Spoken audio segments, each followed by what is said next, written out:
ঘাসের উপর দিলেন, কি কারণে ঘাসের উপর ঢালাইটা দিলেন এটা বলেন।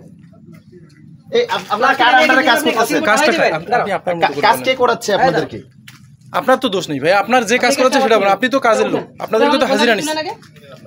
কোনটা তুলেন না এই কাজটা? আচ্ছা ওটা তুলে ফেলেন আপনি তুলেন, আগে তুলেন, আপনি তুলেন। এই যে একবার চিন্তা করুন, চিলাহাটি রেল স্টেশনে ওয়াশপিটে কত নিম্নমানের কাজ হচ্ছে, দেখার জন্য কেউ নেই। আসলে কি এটা দেখার কেউই নাই? হ্যাঁ, এটা মাটির উপরে এভাবে ঢালে আসলে কতটা যুক্তিকতা আসে? এটা পুরো একবারেই মাটি, এটা পুরো মাটি, নিম্নমানের কাজ এলোমেলো। দেখুন, ওদিকে ওয়াশপিটের কাজ চলতেছে, ওদিকে ওয়াশপিটের কাজ চলতেছে, যার কারণে এখানে যেভাবে মন সেভাবে কাজ চলমান রেখেছে। এপাশে এসে দেখি যে করে ফেরালে আমরা নিচে দেখি শুধু ঘাস আর ঘাস। আপনারা নিচে দেখছেন যে এখানে একটা প্লাস্টিক আমরা দেখতে পাচ্ছি, চিরাপাটা প্লাস্টিক। তো প্লাস্টিকের নিচেই কিন্তু ঘাস, এখনো জীবিত ঘাস রয়েছে। একেবারেই নিম্নমানের কাজ হচ্ছে, আপনারা নিজে দেখুন এখানে।